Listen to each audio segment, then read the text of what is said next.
Greetings of the day to all of you. In the last lectures, we have studied the nodal and mesh analysis techniques, as well as source transformations, superposition principle, Thevenin and Norton equivalent circuits of large networks, DC networks. And we have used all these techniques in simplifying the analysis of circuits for different voltages and currents at different points in the circuit, and we have solved numerical problems on each of these techniques with dependent as well as independent sources. Today we will study the maximum power transfer theorem for DC circuits, and with this particular lecture our DC circuit analysis will be complete. We will then follow up with the next unit, that is on AC circuit analysis. You will also see that the same techniques that were valid for DC circuits, all the nodal and mesh analysis techniques, the Thevenin and Norton equivalents, all that is equally valid for AC circuits as well. But since DC circuit analysis is simpler, we started with DC circuit analysis. Now in today's lecture, we are going to study about the maximum power transfer theorem. Now what exactly is the maximum power transfer theorem? Suppose I have a large network with a number of resistances, a number of sources, a large linear network, and it has two terminals, say A and B, between which is connected a resistance which I may call as the load resistance. Since it is my resistance of interest, I may vary it depending upon my application, while the rest of the network may be fixed. It may not be subjected to any change. Now many times it is desired to design this resistance as per its load power consumption, or you can say as per its power consumption. So sometimes we may need to choose the value of RL in such a way that the power across this resistance is maximized, or you can say that the load power is maximized. For that, we have to compute the value of RL in terms of the existing circuit, the circuit that is already existing, or the fixed part of that circuit.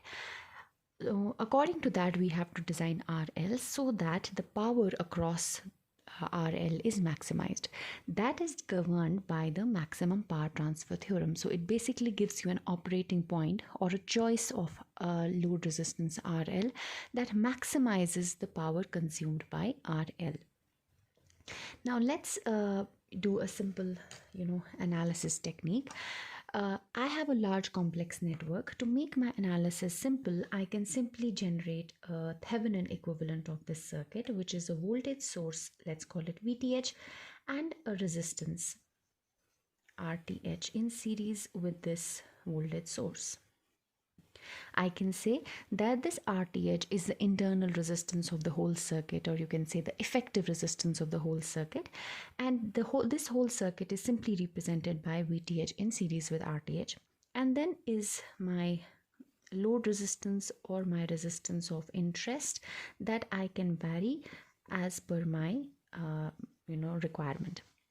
Now my goal over here is to find that particular value of RL at which the load power is maximized, right? So how do I choose this RL? Suppose I'll give you a small example. Suppose your load is a heater, okay, and which is nothing but a resistance.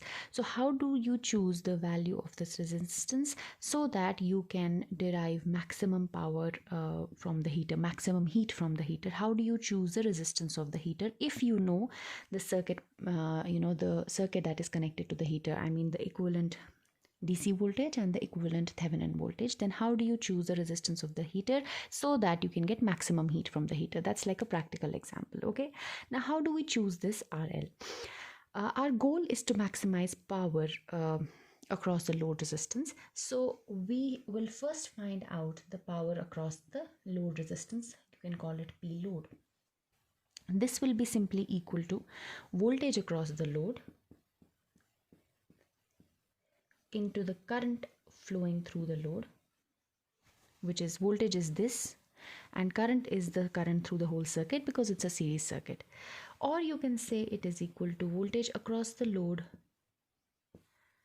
squared by RL, or you can say it is equal to current through the load squared into RL. all these three equations are just representations of each other, and I can use any of these to find my power across the load, but it looks like it is easier to find I load because it's a series circuit, and then I can simply multiply it by RL. Now I load, in my case, I'm going to use this particular equation. So power across the load in this case is simply equal to load current, which is applied voltage, that is Thevenin voltage, divided by net resistance of the circuit, that is RTH plus RL. This is your net current, I load, squared I square into RL, right? So this gives you the load power.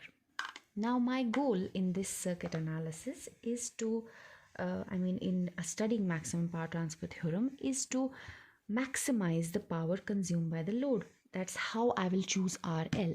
So how do I maximize this? I differentiate it with respect to the variable that can be changed, that is RL, because that is the only variable that you will change, that you will choose. The variable that is subject to change, that is you check the variation of load power with respect to the variable that can be changed. So dp load divided by drl, right? So you differentiate it with respect to the load resistance and you equate it to 0. That gives you the maxima,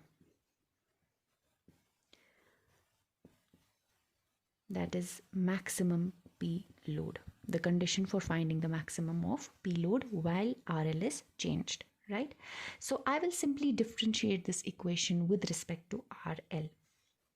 Now let's do that.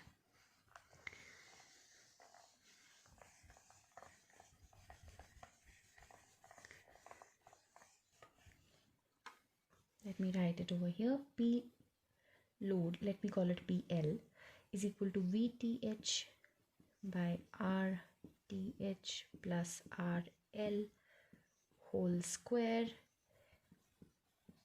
into RL. This is your load power, and I'm going to differentiate it and then equate it to 0 to find the maximum load power. So this particular thing, if I differentiate it, it becomes equal to BTH square into RTH plus RL whole square. The differentiation of RL with respect to RL is 1 minus RL into the differentiation of RTH with respect to RL is 0, and for RL it is simply 1. And then I also have 2 times, because it's square, so 2 times RTH plus RL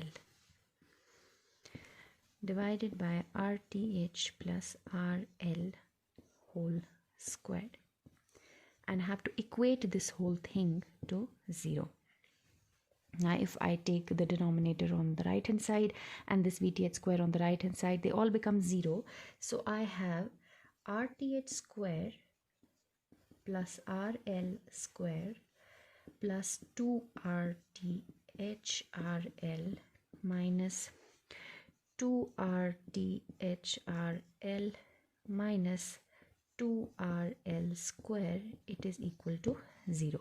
This and this goes, this becomes minus RL square, which means that RTH square is equal to RL square, or you can say RTH is equal to RL.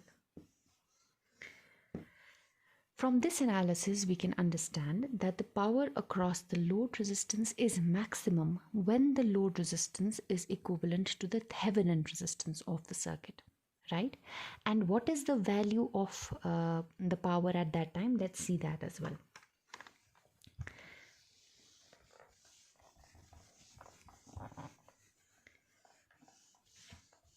So I'm retaining the equation for power across the load, and I have just derived that for maximum power across the load, RL should be chosen equal to the Thevenin resistance, and in that case PL max, or the maximum power across the load, it will be equal to VTH square divided by 2 times VTH whole square, so that into VTH, so this becomes VTH square by 4 RTH square into RTH, so that becomes RTH, right? So maximum power across the load, I've just substituted for this value RL is equal to RTH in the equation for power, and have found that the maximum power that you can extract from the circuit is VTH square by 4 RTH, and this happens only when you choose the value of load resistance being equal to the Thevenin resistance, right? Now, there is something very important that you need to know, and that is how does power vary in the circuit as you vary the load resistance. Let's do it graphically. Suppose this is my load resistance and I am varying it, increasing it from 0 to so on. And I want to check for the load power PL, how does it vary, right?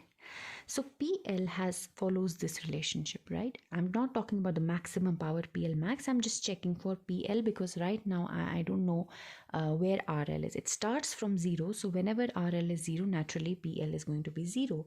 As you go on increasing RL or the load resistance, this factor, the numerator of this equation is increasing.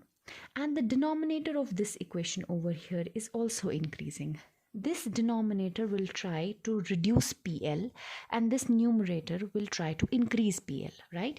However, till RL becomes equal to RTH, you're increasing RL.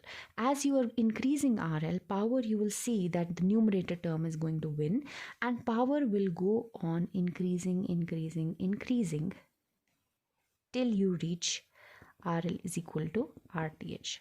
And that you already know is the point where you get P max, PL max, which is equal to 4 VTH square by 4 RTH, or you can say VTH square by 4 RL, because at this point RL is equal to RTH.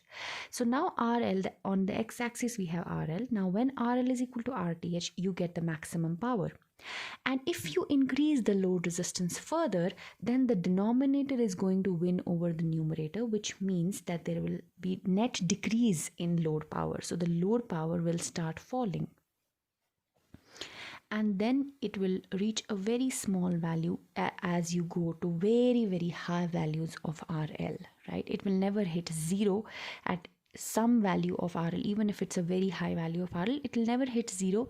It will settle at a very small value, but it can only be 0 when the load resistance is equal to 0, right? Broadly, you can also say that you increase the load power till your load resistance becomes equal to RTH as you go on increasing your load resistance from 0 to RTH. And then if you increase your load resistance further from RTH, your load power starts decreasing, and as you go increasing it higher and higher, the load resistance, the value of power across the load will diminish, obviously never hitting 0 but settling at a very small value. So this is your curve for power with respect to load resistance as it is varied from 0 to higher values, right? With peak at RL is equal to RTH.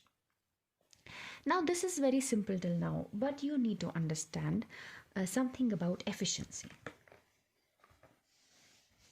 So we did the power analysis, but many people, many students, they tend to confuse with efficiency and power. Now, what is basically efficiency?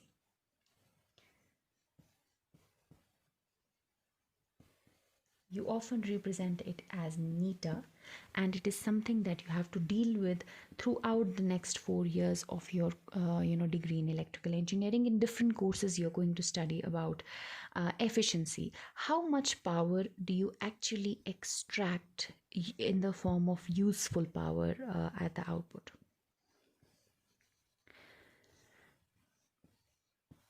So this is my load resistance. This is RTH, which clubs the effective internal resistance of the circuit. And this is VTH, the net effective applied voltage on the circuit, right? Now, I gave you an example. Say, assume that RL, or the load on the resistance, the load resistance is, suppose the load itself is a heater. The power consumed by the load PL is simply your power that is of use to you. In the sense, you can say that this particular power is responsible for generating heat. Whatever power is consumed in RTH, it is just loss. It is not required by you in any way. It is just power loss. It is just you can say power getting wasted. And what happens is that basically your source gives you some power, P source, right? It delivers some power, P source. There is some loss, let's call it P loss. I'll not call it PL because I'm using PL for the output load term. So there is some part of the source power gets dissipated in the Thevenin resistance or the internal resistance of the circuit in the form of power loss, and it is it's just power getting wasted. And then the remaining part is consumed by the load resistance or your resistance of interest, and this is the one that is actually giving you heat. If this is the resistive coil of a heater, so this is the one that is actually useful to you, or you can say this is PL. So the source power gets divided into loss and it gets divided into the real power output or the load power, right? Now, efficiency basically measures that how much of the power that is coming from the source is actually useful. So it is simply the ratio of load power divided by source power. PL by PS. If you want to represent it in terms of percentage, then you simply multiply it by 100. It is natural to say that the maximum efficiency that you can get is 100%, and that is when there is no loss in the circuit. That means whatever is the source power, the same is the load power. So PL by PS is 1, and that means there is no loss in the circuit, right? Everything that is coming from the source is getting dissipated in the load, or it is getting consumed in the load. Now let's find the efficiency of this circuit. If we see the load power, we had just calculated it. Let me repeat it because I've deleted it. So it will be simply the current VTH square by RTH plus RL square into RL. This is the load power, this is my current, and this is my resistance, divided by source power. Now what is source power? Source power is simply VTH into current that is being injected into the circuit. So I can say VTH into VTH by RTH plus RL, right?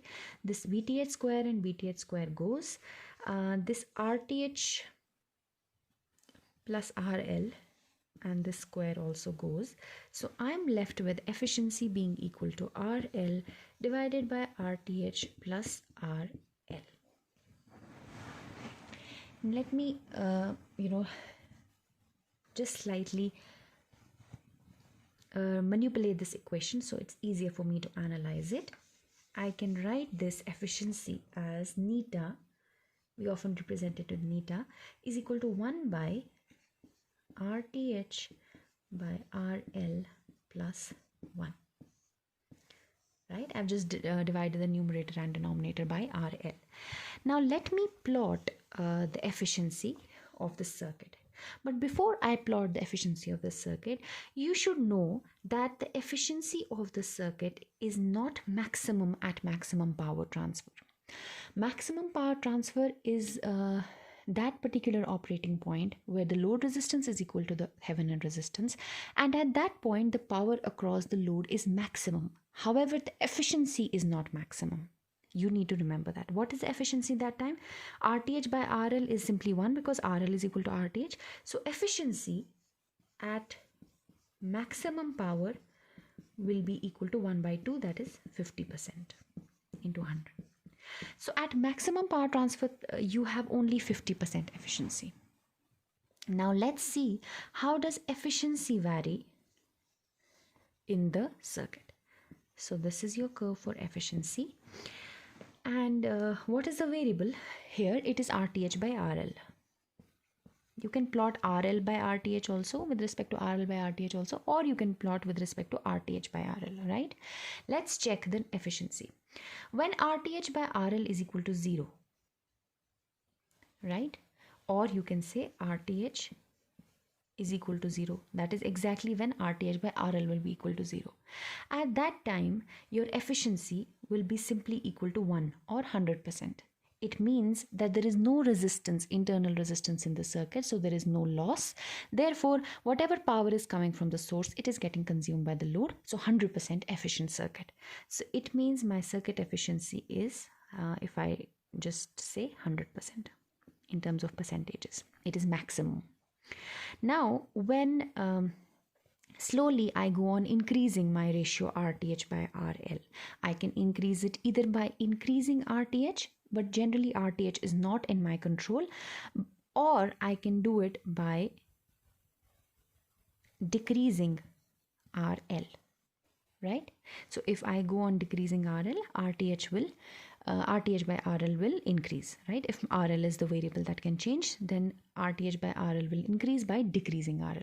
Now, however, we are increasing this ratio, and as we increase this ratio, what happens to the efficiency? It goes on decreasing. So the efficiency goes on decreasing.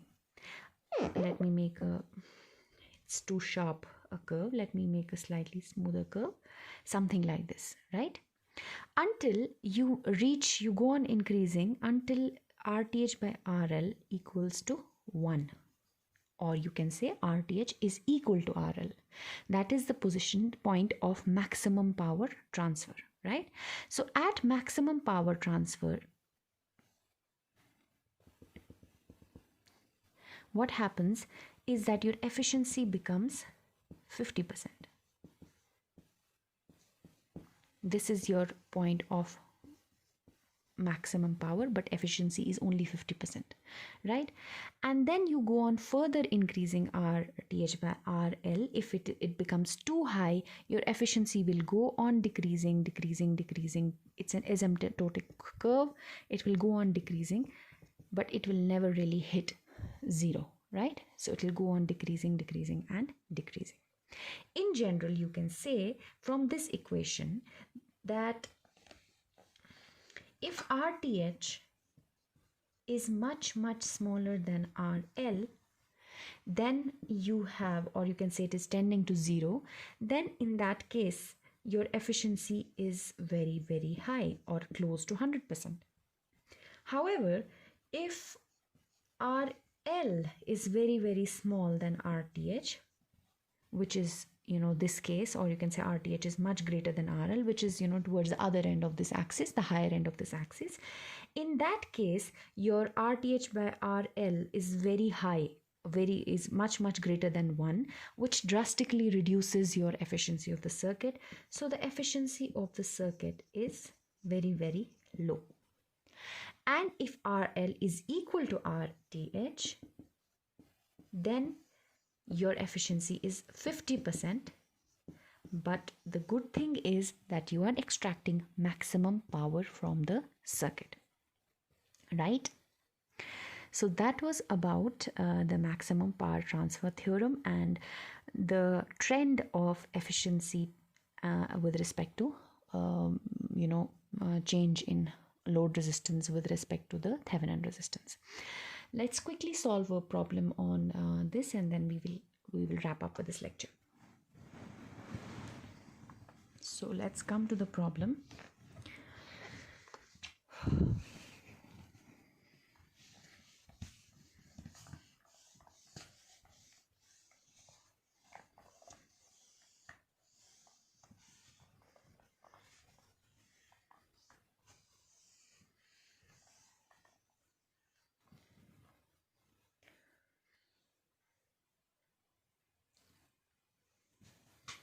I have a circuit. It is 12 volt.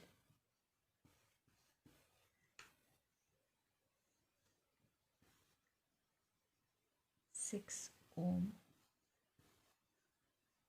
Then you have 12 ohm.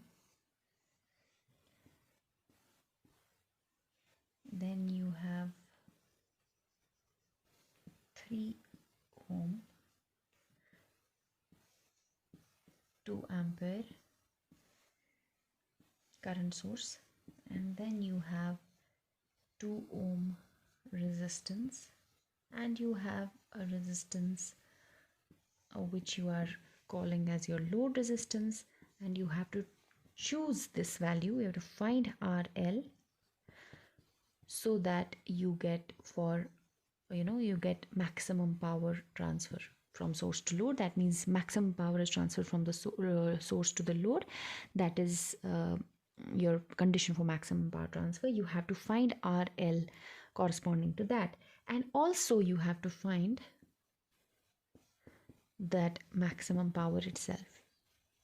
First find RL for maximum power transfer and then find the value of the power transfer. We already know that the simplest way to go about it is to find the Thevenin equivalent of the circuit, right? So let's quickly go into finding the Thevenin equivalent of the circuit. Let me first find RTH. I'll kill all the independent sources. Thankfully, just independent sources in the circuit. So I short circuit my voltage source. This is 6 in shunt with 12, or in parallels with 12. Shunt means parallels if you don't know. This is 3 ohm resistance in series. Oh, this is a current source which I have to disable, and then in series with this is a 2 ohm resistance, and this is the open circuit resistance. So I keep my terminals, load terminals open. I remove the load resistance. If I find the Thevenin equivalent, it is simply 6 and 12 in parallel. So 6 into 12 by 12 plus 6, that is 18, plus 3 plus 2, that is 5. So this is 3, this is 4, 4 plus 5 is 9 ohm. Now I know that my RTH is 9 ohm. So I already know that RTH is 9 ohm. Let's find VTH. To find VTH, I have to find the open circuit voltage between these terminals. I have to find the voltage between these terminals. Let's call it VTH, right? You can do superposition to make it easier for you if you want. You can do nodal analysis, or you can do mesh analysis. Whatever is easy for you, you can do that. You can even do source transformations. This is a voltage source in series with a current, in series with the resistance. You can even do transformation into a current source and then apply nodal analysis if you like. I would just like to solve it like this. I know that this 2 ampere is going to flow over here, 2 ampere, because there is no current going on the right hand side, because it's an open circuit on the right hand side, right? Now let me do you can say nodal analysis. I know that if I take this as my reference node, I know that this voltage, let's call it V1, will simply be equal to 12 volt, because it's voltage source between the ground node and the non-reference node. The reference node and the non-reference node directly a voltage source, so this voltage will be 12 volt. Now I can simply apply it on, take this as V1 or V2, whatever you want to call it, and apply KCL or nodal analysis on this. Let me assume randomly these directions of currents. So I have 12 minus V1 divided by 6, current entering the node. Also 2 ampere is entering the node. And what is leaving the node? Minus V1 by 12. Right? So this will give me V1. This is simply equal to 2 plus 2, that is 4, is equal to V1 by 6, that is 2V1 by 12 plus V1 by 12, so that is 3V1 by 12. That implies that V1 is equal to 16. Solve for this equation, you will get V1 is equal to 16 volt. But I'm not interested in finding V1. I'm interested in finding VTH. Now I know that V1 is this potential, and the current I have defined in this direction, it's causing a drop in this direction. There is no drop in the 2 ohm resistance because no current is flowing here, and then VTH is defined like this. Now let me apply KVL over here. I'm repeating again, this is how I'm solving. It's not necessary that you solve for VTH using my method. You can use, I have mostly used nodal analysis, but you can, and now I'm going to use mesh analysis, but you can use superposition, or you can use exclusively mesh, whatever is, whatever you're comfortable with. So let's begin from here. I'm going along a voltage rise, and that voltage rise itself is V1. So I have minus V1, then again a voltage rise, minus So 2 ampere current flowing through 3 ohm resistance, then nothing is there, and then a voltage drop from plus to minus. So plus VTH is equal to 0. This is minus 16 minus 6, that is equal to minus VTH, or you can say that VTH is equal to 16 plus 6, that is 22 volt. So this is 22 volt. My question is to find RL for P max. RL for P max is, needless to say, 9 ohm, because that should be equal to RTH, and we know RTH is 9 ohm. We also need to find the P max itself. P max itself will be equal to, let's draw the Thevenin equivalent circuit. 9, this is 9, and this is 22, right? Then it is simply equal to the power consumed in the load resistance, that is current, that is applied voltage divided by 9 plus 9, that is current square into the resistance, that is 9. So this is 22 into 22 by 18 into 18 into 9. This is 2, this is 11, this is 11, this is 9, this is 121 by 9. So the solution is P max is equal to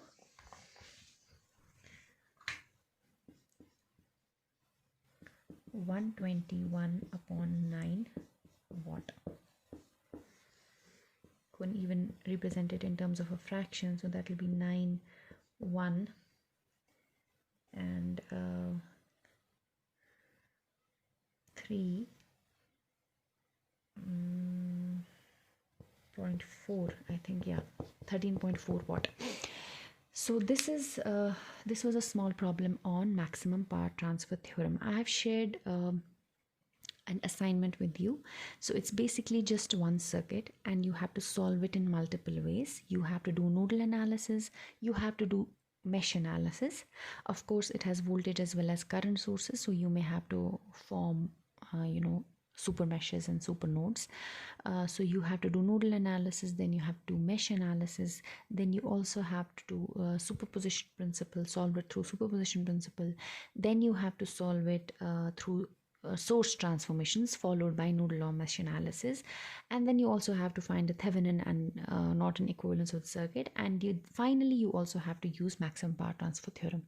So it's your entire DC circuit analysis applied only on one circuit. If you do that well, if you do it nicely, I think it should be enough as a practice for your exams. So that is all for from my side for DC circuit analysis. We will meet in the next lecture with AC circuit analysis techniques. Hope you have a nice day. Thank you.